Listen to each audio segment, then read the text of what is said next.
اللہ صلی اللہ تعالی علیہ وسلم کی تقدس معاف بارگاہ میں ایک مرتبہ جھوم جھوم کر پڑھی اللہم صلی علی سیدنا محمد بارک وسلم صلو علیہ الصلاۃ والسلام علیک یا رسول اللہ صلی اللہ تعالی علیہ وآلہ وسلم۔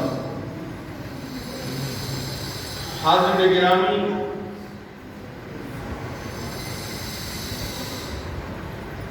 اس فرش گیتی کے اوپر، اس آسمان کے شامیانے کے نیچے کم و بیش 1,24,000 انبیاء کرام تشریف لائے۔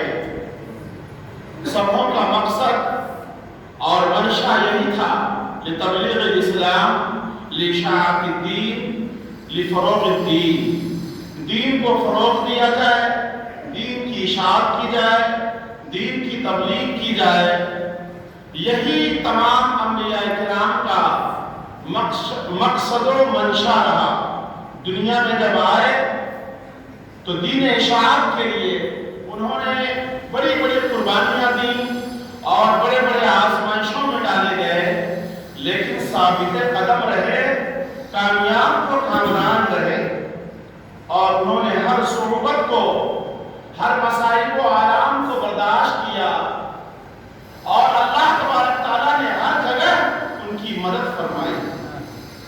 آپ دیکھیں جناب، اسی روئے زمین کے اوپر جناب موسیٰ کلیم اللہ علیہ الصلوۃ والتسلیم فرعون کے مقابلے میں آئے۔ فرعون ایک بادشاہ، طاقتور حکمراں، کتنا امیر و کبیر شخص تھا، وہ جو چاہتا تھا وہ کر سکتا تھا، لیکن حاضرین گرامی، ان کے مد مقابل جب موسیٰ کلیم اللہ بے سر و سامان آئے، کچھ بھی نہیں، لیکن اللہ تبارک تعالیٰ نے انہیں نور عطا کیا، برہان عطا کیا، اللہ تبارک تعالیٰ نے انہیں معجزہ عطا فرمایا، اور پھر اس طریقے سے آپ نے ان کے مد مقابل ہوئے کہ فرعون کا پیر اکھڑتا ہوا نظر آیا، اور ہر دور میں، ہر موڑ پر، ہر جگہ اللہ تبارک تعالیٰ نے موسیٰ کلیم کو طاقت و قوت سے، فتح و کامرانی سے نوازا، سبحان اللہ، اور فرعون ہلاک ہو گیا۔ آج پورے زمین پر فرعون کا نام لینے والا کوئی نہیں، اگر لیا بھی جاتا ہے تو عبرت کے طور پہ لیا جاتا ہے، لیکن موسیٰ کلیم اللہ کا تذکرہ آج بھی قرآن میں موجود ہے، سبحان اللہ۔ اسی روئے زمین کے اوپر، اسی فرش گیتی، اسی روئے زمین کے اوپر، اسی فرش گیتی کے اوپر، اسی آسمان کے شامیانے کے نیچے نمرود بھی آیا تھا، جو پورے وشو کا، پوری کائنات کا بادشاہ بن کر آیا۔ اللہ اکبر، انہوں نے بھی خدائی کا دعویٰ کیا، اللہ تبارک تعالیٰ نے ان کو راہ راست پر لانے کے لیے، دین کی دعوت دینے کے لیے، انہیں سدھارنے کے لیے اللہ تبارک تعالیٰ نے ابراہیم خلیل اللہ کو مبعوث فرمایا۔ آپ آئے، دین کی دعوت دیا، انہوں نے نہیں مانا، تو اللہ تبارک اتنا بڑا بادشاہ جن کے پاس فوج ہے، طاقت ہے، قوت ہے، مال و منال ہے، باندیاں ہیں، نوکرانیاں ہیں، غلاموں کی تعداد ہے، لیکن اللہ تبارک تعالیٰ نے ایک لبرے مچھر کے ذریعے نمرود کو موت کے گھاٹ اتار دیا۔ صاحب، وہ ابرہہ آیا تھا خانہ کعبہ پہ حملہ کرنے کے لیے، اللہ تبارک تعالیٰ نے انہیں ہاتھی کے ذریعے، ان کے ہاتھی کو اور ان کے لشکریوں کو، ان کے فوجیوں کو ایک ابابیل پرندے کے ذریعے انہیں موت کے گھاٹ اتار دیا اور تباہ و برباد کر دیا۔ تو عزیزان ملت اسلامیہ، اللہ جس سے چاہتا ہے دین کا کام لیتا ہے۔ پھر ایک دور آیا کہ جناب محمد رسول اللہ صلی اللہ علیہ وسلم، آپ کے پیر کے نیچے کانٹے بچھائے گئے، آپ کو لہو لہان کیا گیا، آپ کی پیٹھ پر اونٹ کی اوچھ ڈالا گیا، آپ کو ستایا گیا، آپ کے لیے خندق کھودی گئی، آپ کو طرح طرح سے پریشان کیا گیا، لہو لہان کیا گیا، پتھر برسائے گئے، یہاں تک کہ جناب جبرائیل نمودار ہوتے ہیں، عرض کرتے ہیں یا رسول اللہ، آپ نبی آخر الزمان ہیں، آپ اللہ کے محبوب ہیں، اگر آپ کا حکم ہو، آپ کا اشارہ ہو، میں طائف کے دونوں پہاڑیوں کی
اور پھر میرے محبوب میرے رب کائنات نے فرمایا اے محبوب جو لوگ آپ کو منقطع النسل کہتے ہیں, آپ کو ابتر کہتے ہیں, آپ کو منقطع النسل کہتے ہیں, اِنَّا أَعْطَيْنَاكَ الْكَوْثَرَ, اے محبوب ہم نے آپ کو خیر کثیر عطا فرمایا, فَصَلِّ لِرَبِّكَ وَانْحَرْ, تو آپ اپنے رب کے لیے نمازیں پڑھا کریں, قربانیاں کیا کریں. جنہوں نے آپ کو ابتر کہا ہے, منقطع النسل کہا ہے, اِنَّ شَانِئَكَ هُوَ الْأَبْتَرُ, بلکہ وہی ابتر ہیں, انہی کا نسب نامہ کٹا ہوا ہے.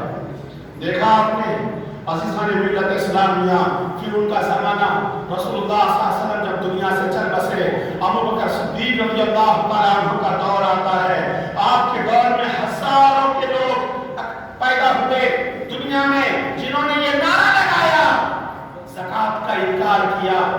سیدنا ابوبکر صدیق نے اپنے فوج کے ذریعے, اپنی لشکر کے ذریعے ان کا کھیلا کھما کیا. لوگوں نے نبوت کا دعویٰ کیا, ان کا بھی کھیلا کھما کیا. یہ سلسلہ بسلسلہ چلتا رہا, چلتا رہا, چلتا رہا, یہاں تک کہ صحابہ کا دور گزرا.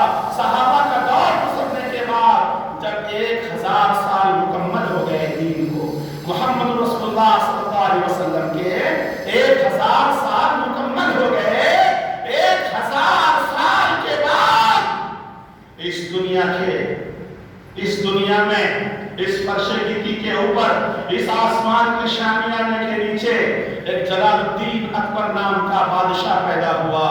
اللہ اکبر. آپ تو جانتے ہو ہندوستان میں مغلوں نے ایک لمبی حکومت کی ہے. اس وقت پاکستان, ہندوستان, سری لنکا, چین اور بنگلہ دیش سب ایک ہی تھا. ان تمام علاقوں میں مسلمانوں کی حکمرانی تھی. اللہ اکبر. یہ جلال الدین اکبر یہ بگڑ چکا تھا, یہ 13 سال کی عمر میں بادشاہ بن گیا تھا. اللہ اکبر. انہوں نے کیا کیا جانتے ہو؟ دین الہی قائم کیا, اپنا دین بنایا, اور انہوں نے تمام کافروں کو خوش کرنے کے لیے گائے کی ذبح کرنے پر پابندی لگا دیا, قربانی کرنا حرام قرار دیا, سوتیلی ماں کے ساتھ نکاح کے جواز کا فتویٰ دلوا دیا. یہ ریچھ پالتا تھا, بندر پالتا تھا, سور پالتا تھا. بھرے دربار کے اندر میں سور اور کتا یوں دورہ کرتا تھا, اور اکبر جلال الدین کہتا تھا ارے صبح صبح اٹھ کر سور کو دیکھنا, کتے کو دیکھنا, اس سے جو ہے نا ثواب ملتا ہے. ان کو دیکھنا جائز قرار دیا تھا. اللہ اکبر. سور کو دیکھنا نہیں بلکہ سور کے گوشت کو کھانا جائز قرار دیا تھا. اللہ اکبر. بڑا ہی کمینہ انسان تھا. انہوں نے مسجد بنوائی, اور اس مسجد کے اندر میں کہا کوئی بھی کافر آ کے پوجا کر سکتا ہے, کوئی بھی کافر آ کے پوجا کر سکتا ہے, کوئی بھی مسلمان ہندو کی مندر میں جا سکتا ہے. اور یہ خود دن میں سورج کی 4 بار پوجا کرتا تھا. اللہ اکبر. ان کا توبہ کرنے کا طریقہ یہ تھا کہ یہ اپنے کان میں مکہ مارتا تھا اور کہتا تھا کہ ہم نے توبہ کر لیا. اس طریقے سے یہ مردود بادشاہ دنیا میں جب آیا, کیونکہ جو بادشاہ ہوتا ہے لوگ بادشاہ کے ماتحت ہوتے ہیں, اور جو بادشاہ سے آگے بڑھنے کی کوشش کرتا ہے بادشاہ ان کی گردنیں کٹوا دیتا ہے, اسے قتل کروا دیتا ہے. اور عزیزان ملت اسلامیہ, شریعت محمدی کو بگاڑ دیا, رسول اللہ صلی اللہ علیہ وسلم کے دین کو بگاڑ دیا, فتنہ پیدا کر دیا, شریعت میں طرح طرح کے گندے رسومات کو جائز قرار دیا. اللہ اکبر. پوری دنیا کے اندر میں بنگلہ دیش خاموش, پاکستان خاموش, سری لنکا کے مسلمان خاموش, دنیا کے جتنی بھی خانقاہیں تھیں, یہاں تک کہ سارے خانقاہ خاموش, چشتیت کا خانقاہ خاموش, برکاتیت کا خانقاہ خاموش, دنیا کے تمام مساجد و مدارس سے کوئی آواز نہیں آ رہی تھی, کیونکہ وہ بادشاہ تھا, وہ جلال الدین اکبر تھا. عزیزان ملت اسلامیہ, کہیں سے کوئی آواز بلند نہیں ہو رہی تھی. ہوتی بھی کیسے؟ اگر کوئی آواز کو بلند کرتا, بادشاہ اسے کٹوا دیتا, اسے شہید کروا دیتا, اس کا سر قلم کروا دیتا. عزیزان ملت اسلامیہ, اس میں ایک نقطہ یہ بھی ہو سکتا ہے, ہر کام ہر کسی سے نہیں ہوتا ہے, ہر کام ہر سلطان دین کے حصے میں الگ الگ بانٹ دیا ہے. ارے اس دور میں خواجہ باقی باللہ بھی تو موجود تھے, اللہ اکبر, لیکن وہ بھی خاموش تھے. جانتے ہیں خواجہ باقی باللہ کون ہے؟ یہ سرکار امام ربانی, عالم مقطعات قرآنی, مہاراجہ اسرار سبحانی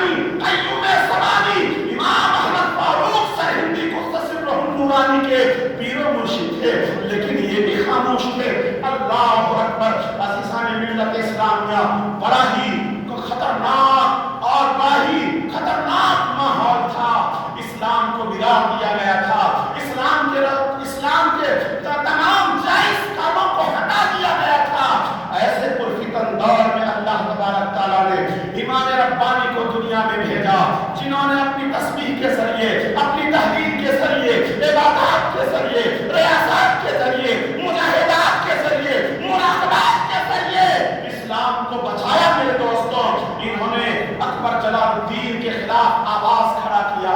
آج پوری دنیا کے ہندو دھرم کے لوگ، تمام کفار قسم کے لوگ اکبر کا نام کیوں لیتے ہیں؟ اکبر کا گریٹ کہتے ہیں، اکبر کو اچھا بادشاہ نام دیا جاتا ہے، اتہاسوں میں اس کا نام دیا جاتا ہے، اور بادشاہوں کا نام اتہاسوں میں نہیں دیتے ہیں یہ لوگ، لیکن اکبر کا نام اتہاس میں آتا ہے کیونکہ انہوں نے مسلمان کی بولی نہیں بولا تھا، انہوں نے محمد رسول اللہ کی بولی نہیں بولا تھا، انہوں نے بولی بولا تھا تو کافروں کی بولی بولا تھا۔ اللہ اکبر۔ اسلام کے اندر چار شادی کو جائز قرار دیا ہے، قرآن میں آیا ہے فَانكِحُوا مَا طَابَ لَكُم مِنَ النِّسَاءِ مَثْنَىٰ وَثُلَاثَ وَرُبَاعَ، تم شادی کرو 1 سے 2 سے 3 سے 4 سے۔ اور اکبر کے دربار میں جو کچھ مولوی تھے، یہ کیا کہتے ہیں؟ وظیفہ کے محتاج تھے، ٹکڑوں کے محتاج تھے۔ ان مولویوں نے غلط فیصلہ سنا دیا تھا۔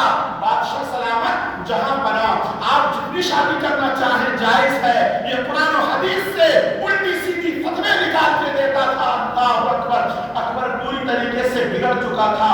جانتے ہو امام ربانی جب ان کے خلاف آواز اونچی کرتے ہیں اور انہیں سمجھاتے ہیں کہ تم باز آ جاؤ، ہمارا دین اسلام ہے، ہمارا دین اسلام ہے، تم اس میں کوئی چینجز نہیں کر سکتے ہو، اس میں کوئی تبدیلی نہیں کر سکتے ہو، اس میں کوئی پریورتن نہیں کر سکتے ہو، تو اللہ اکبر۔ اور بادشاہ برا برا خواب بھی دیکھ چکا تھا۔ وہ خواب یہ دیکھا تھا کہ میرا تخت اڑ کر کہیں چلا گیا ہے، اور وہ زخمی ہو گیا تھا۔ ایک شدید کا طوفان آتا ہے، جلال الدین اکبر کے تخت کو اڑا لے جاتا ہے۔ تو دوسرے دن بھرے مجمع میں انہوں نے اعلان کروایا۔ کیا اعلان کروایا؟ اعلان یہ کروایا کہ جس کو مرضی ہو وہ دین الہی یعنی میرے بنائے ہوئے دین پر عمل کرے، دین الہی پہ عمل کرے، اور جس سے مرضی ہو وہ شریعت محمدی پہ عمل کرے۔ اللہ اکبر۔ انہوں نے میدان کے اندر میں ایک میلہ لگایا، اور ایک طرف فانوس لگائے، ایک طرف ریشمی گلاف بچھایا زمین کے اوپر میں، شامیانہ تنا گیا، اور خوبصورت ماحول بنایا گیا، دعوت و تعاون کا انتظام کیا گیا، اعلیٰ سے اعلیٰ کھانوں کا اہتمام کیا گیا، مرغ و مرغن کا اہتمام کیا گیا۔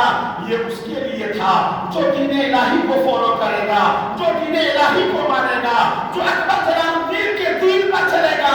یہ شامیانہ ان کے لیے ہے، یہ ریشمی لباس ان کے لیے ہے، یہ درہم و دینار ان کے لیے ہے، اور ایک طرف پھٹا پرانا کیا کہتے ہیں قالین بچھائے گئے، پھٹے پرانے شامیانے لگائے گئے، اور کہا گیا جنہیں اسلام پر عمل کرنا ہو، محمد رسول اللہ کی شریعت پہ عمل کرنا ہو، وہ اس طرف چلا جائے، جو اکبر کے دین پر چلے گا وہ اس طرف چلا آئے۔ اللہ اکبر۔ امام ربانی قیوم زمانی کے چاہنے والوں نے اس پھٹے ہوئے تاخت پر بیٹھنا پسند کیا، اور اس طرف چلے گئے جدھر پھٹا پرانا شامیانہ لگا ہوا تھا، اور کیا کہتے ہیں گندے کھانوں کا اہتمام کیا گیا تھا، سوکھی روٹی کا اہتمام کیا گیا تھا، اور جس طرف دین اکبری کا ماحول تھا، دین الہی کا ماحول تھا، اس طرف اچھے شامیانے، اچھی قناتیں کری گئی تھی۔ اللہ اکبر۔ عزیزان ملت اسلامیہ توجہ سے سننا، ایمان تازہ ہو جائے گا۔ امام ربانی مجدد الفسانی محرم اسرار سبحانی عالم مقطعات قرآنی شیخ احمد فاروق سرہندی، آپ چاہتے ہو کون ہیں؟ آپ شہزادہ عمر فاروق اعظم ہیں۔ سبحان اللہ۔ 22 واسطوں سے آپ کا نسب فاروق اعظم سے ملتا ہے، فاروق اعظم کی خاندان سے ہے، ان کی نسل سے ہے، ان کے نسب سے ہے۔ اللہ اکبر۔ انہوں نے ایک مشتخاب اٹھایا، اور جس طرف بادشاہ کے وزراء، ان کے حکام، ان کے چاہنے والے خوش آمدید لوگ تھے، اس طرف ایک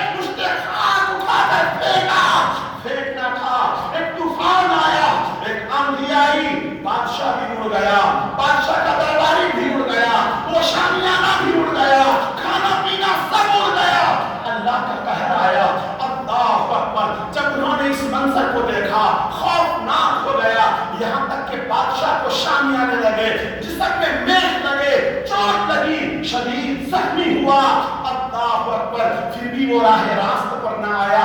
لیکن ان کے درباریوں میں کچھ لوگ ایسے تھے جن کی آنکھیں کھلی اور وہ کلمہ پڑھا اور پھر سے داخلے آغوش اسلام میں آ گیا، داخلے اسلام ہو گئے۔ اللہ اکبر، اس کے کچھ دنوں کے بعد اکبر کا انتقال ہو جاتا ہے، لیکن اکبر نے توبہ نہیں کیا۔ اکبر اسی دین پر قائم رہا جو دین بنایا تھا، دین الہی پر۔ پھر اس کا بیٹا نور الدین سلطان جہانگیر، جسے جہانگیر بادشاہ کے نام سے یاد کیا جاتا ہے، ان کا بیٹا تخت نشین ہوا۔ اللہ اکبر، باپ کی باتیں بیٹے کی فطرت میں بھی تھی، یہ بھی باپ کے دین کو فالو کرنے لگا۔ اور امام ربانی مجدد الفسانی نے پورے ہندوستان کے اندر، بنگلہ دیش میں، پاکستان میں، چین میں تمام مریدین کو، جو بڑے بڑے علماء تھے، علماء باطن بھی تھے، علماء ظاہر بھی تھے، ان کے سروں پہ تاج رکھا، انہیں خلافت سے نوازا، طاقت و قوت عطا کیا کہ ہندوستان کے بر صغیر کے کونے کونے میں پھیل جاؤ، دین الہی کا قلعہ نما کرو اور لوگوں کو بتاؤ دین محمد کیا ہے، دین اسلام کیا ہے، اللہ کا بھیجا ہوا دین کیا ہے۔ تمام خلفاء پھیل گئے۔ جہانگیر کو جب پتا چلا کہ قیوم سمانی، عالم مقطعات قرآنی، محرم اسرار سبحانی، امام ربانی، شیخ احمد فاروق سرہندی نے پورے ہندوستان کے اندر اپنے خلفاء کو بھیج دیا ہے، اور وہ لوگ کیا کہتے ہیں، ہم سے ملک چھیننا چاہتے ہیں، ہندوستان کو چھیننا چاہتے ہیں، ہم پر حملہ کرنا چاہتے ہیں، ان کے لوگ ماحول کو سازگار کر رہے ہیں۔ فوراً آپ کو گرفتار کر لیا گیا۔ امام ربانی کو کیا کر لیا گیا؟ گرفتار کر لیا گیا۔ آپ نے گرفتاری دے دیا۔ پہلے تو کہا پاس آ جاؤ دین پھیلانے سے، آپ نے نہیں مانا، آپ نے گرفتاری دی، آپ کو قید کر لیا گیا اور گوالیار کے جیل میں آپ کو بند کیا گیا۔ گوالیار کے جیل میں آپ نے قید و بند کی صعوبتوں کو برداشت کیا، قلب و اضطراب کو برداشت کیا، مصائب و آلام کو برداشت کیا۔ جیل میں 4,500 قیدی تھے۔ کتنے تھے؟ 4,500 قیدی۔ کوئی تو یوں ہی چلا گیا تھا، کوئی زنا کے جرم میں گیا تھا، کوئی چوری کے جرم میں گیا تھا، کوئی انسانی یوں ہی چلا گیا تھا۔ وہ 4,500 قیدیوں نے جب عالم مقطعات قرآنی، محرم اسرار سبحانی کے رخ زیبا کو دیکھا، نماز کا وقت ہوا، جیل کے قید خانے کے اندر سلاخ کے پیچھے امام ربانی مجدد الفسانی نے آسان بلند کیا، اللہ اکبر، اللہ اکبر، اشہد ان لا الہ الا اللہ، اشہد ان محمد رسول اللہ، حی علی الصلاۃ، حی علی الصلاۃ۔ جب اتنا کہنا تھا قیدی لوگ سہم گئے۔ ارے آج تک دنیا کے اندر کسی جیل کے اندر آسان نہ ہوئی، نمازیں نہ ہوئی، آخر یہ کون سا قیدی ہے؟ ارے یہ تو آسان بھی دیتا ہے، نمازیں بھی پڑھتا ہے، مراقبہ بھی کرتا ہے، مجاہدہ بھی کرتا ہے، ارے بات کیا ہے؟ اللہ اکبر۔ تمام قیدی نے آپ کے پاس آنا جانا شروع کر دیا، جو مسلمان تھے نمازیں پڑھنا شروع کر دیا، جو غیر مسلم تھا آپ کی سیرت کو دیکھ کر، آپ کے اخلاق کو دیکھ کر، آپ کے کردار کو دیکھ کر، آپ کے افعال کو دیکھ کر وہ ہر کا خاموش اسلام ہو گئے، داخل اسلام ہو گئے۔ اللہ اکبر۔ عزیزان ملت اسلامیہ، اب جیل نہ رہا، قید خانہ نہ رہا، قید خانہ عبادت خانہ بن چکا تھا، جیل خانہ عبادت خانہ بن چکا تھا۔ پانچوں وقت کی آزانیں ہوتی تھی، ذکر و فکر کی بات ہوتی تھی، مراقبے کی بات ہوتی تھی، مجاہدے کی بات ہوتی تھی، نفس کشی کی بات ہوتی تھی، معرفت کے مقام طے کرائے جا رہے تھے، سلوک کے مقام طے کرائے جا رہے تھے۔ اللہ اکبر۔ وہ 4,500 قیدی اپنے وقت کا کوئی کتب بن گیا، کوئی اپنے وقت کا بن گیا، کوئی اپنے وقت کا اللہ کا برگزیدہ اور نیک بندہ بن گیا۔ سبحان اللہ۔ اور جب جہانگیر کو پتا چلا، اور جہانگیر جب بیمار پڑا، اس کے منہ سے آواز نہیں نکلتی تھی۔ کسی نے کہا آپ امام ربانی سے دعا کروا لیجئے، اللہ آپ کو شفا عطا فرما دے گا۔ انہوں نے آپ کو رہا کرنے کا حکم دیا۔